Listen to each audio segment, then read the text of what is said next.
And next to the online debate that is raising eyebrows and, according to some, stirring divisions and anger within the black community. The question, do black immigrants have the same experiences as black Americans who are the descendants of slaves? The debate reignited after Cynthia Erivo was named to play Harriet Tubman, a role that she later received an Oscar nomination for.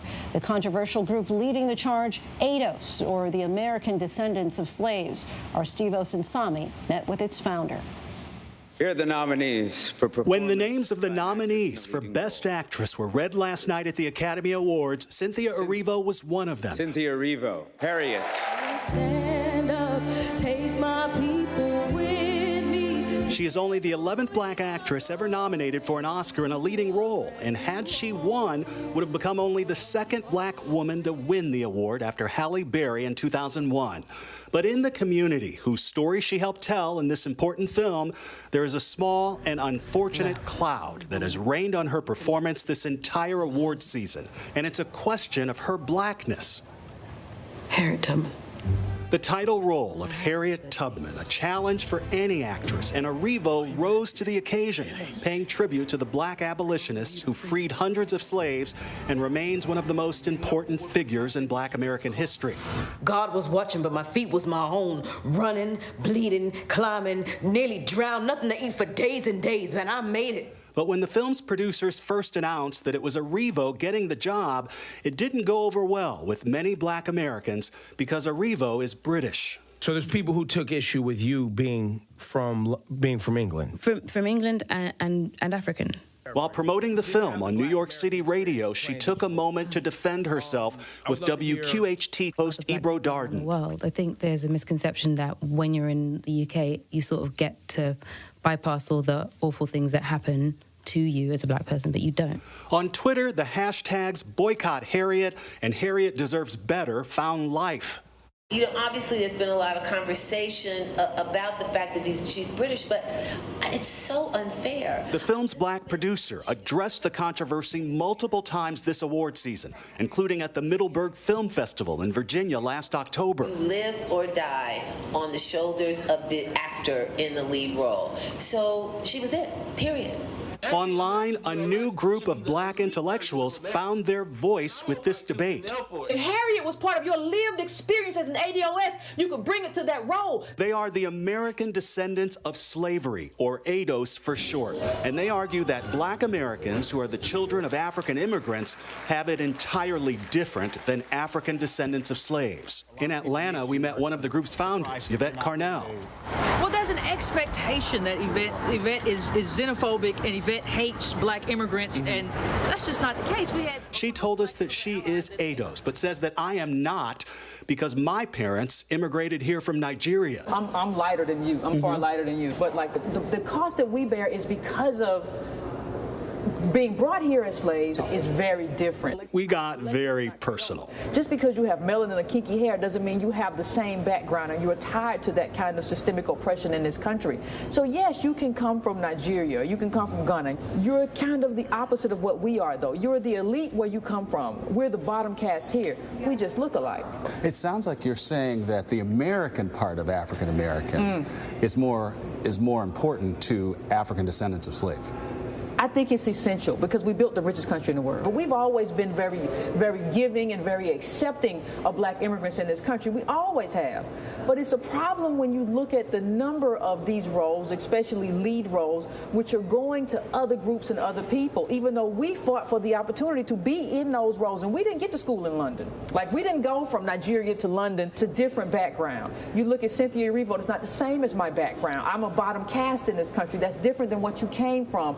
And so we don't have access to the things and opportunities that we fought for. They think something is deeply wrong when a British actor of Nigerian descent is chosen to play the role of Martin Luther King in Selma, and a British actress plays his wife, Coretta Scott King. They see similar issues with the leading roles in Best Picture winner 12 Years a Slave and the thriller Get Out, which also won an Oscar.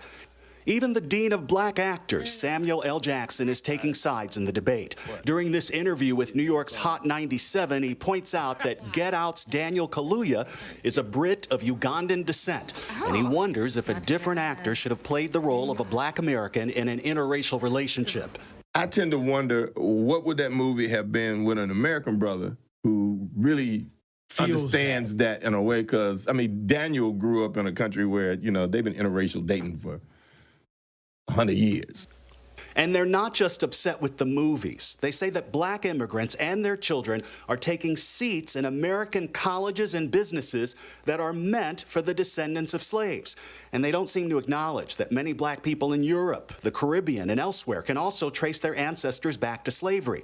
They point to this 2015 study that shows that black immigrants are more likely than African Americans to earn a better living, have college degrees, and live in two-parent households. ADOSs don't believe that these families should benefit from affirmative action.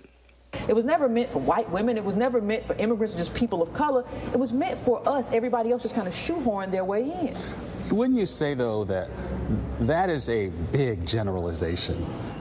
No. No? No. It doesn't feel like a big generalization that someone like who is the children of Liberian parents might be just as black.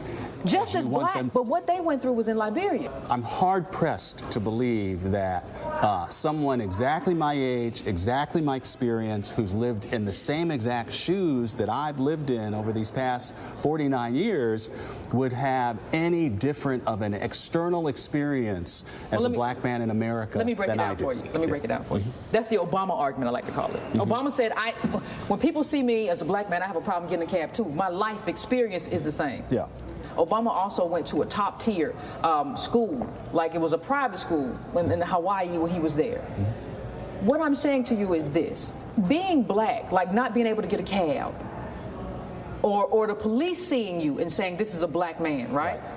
You can experience that, but the lineage and the cost of slavery is not in the eyes of a racist, right? So you can say it's the same, but it's not the same in terms of wealth level, is it? It's only the By her definition, I tried to argue that our white photographer who was recording our interview was more black American than I. So Jay, right here, this dude, he took one of those DNA tests.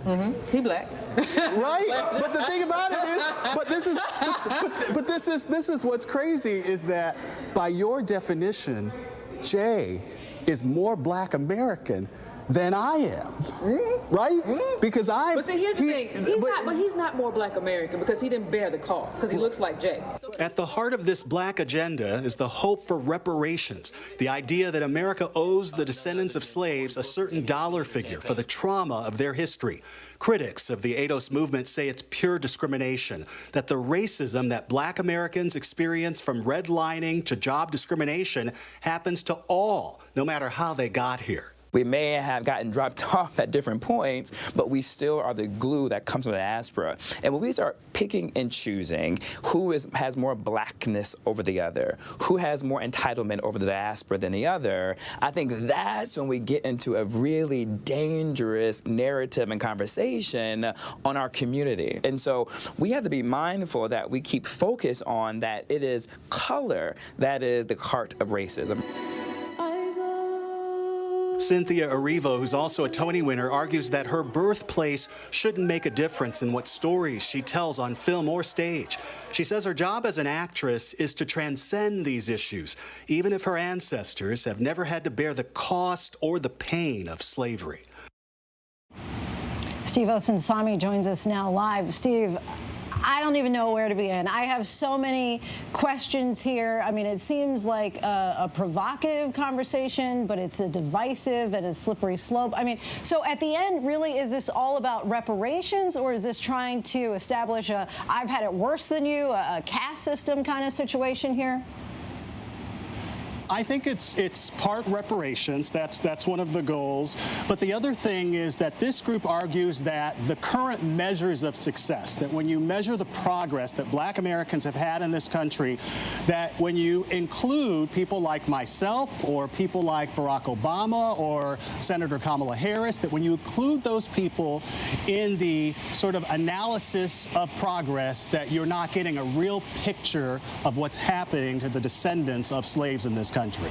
But to your point, and I was so glad that you brought this up with her, you said that we're still subject to the same discrimination. So whether or not you're a descendant of slaves, like Barack Obama, for example, he still has a difficult time getting a cab. So I guess I'm still struggling to understand the point.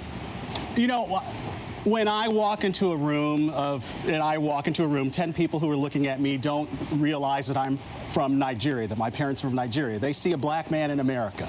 And that experience is the same whether you are born in this country or the descendants of slaves or your parents are immigrants from Nigeria. One thing I will, though, admit and give to this argument is growing up in an African family, I had a language, I had food, I have clothing that belongs to my people and a community that I was raised with that does give me and did give me somewhat of an advantage over the African descendants of slaves who were born in this country. Sure. I mean, everybody in all walks of life, in every aspect, has advantages and disadvantages. It's a really interesting conversation that would take much more time than we have allotted for it right now. But I really appreciate you, Steve, for bringing this conversation to us. So thank you. This conversation to us. So thank you. With pleasure. And let's turn now to Shireen Mitchell, founder of Stop Online Violence Against Women. Shireen, thank you so much for joining us. Thank you for having me. So give us a sense in your estimation of how ADOS is working to, it's my understanding that you believe, try to divide the black community. Yes, I mean, there are key issues that the black community has, and that is about, you know, we were slaves here, but if you're having an argument about where the slave ship dropped us off in different points as if we are not connected to each other, then we are having a different conversation, and that's part of what I think is this debate. The slave ship dropped off in, you know, Puerto Rico and Dominican Republic and other places, but that does not mean that we're not connected to the same aspect of slavery. And critics have raised concerns about the idea of sowing division. You know, what are their issues? So in America, we're having this argument over what is closer to, like, unless you're born here, that you don't, which is really unfortunate. But there's a conversation about nativism. So if you weren't born in America, somehow that you are not black enough or not native enough to be an American.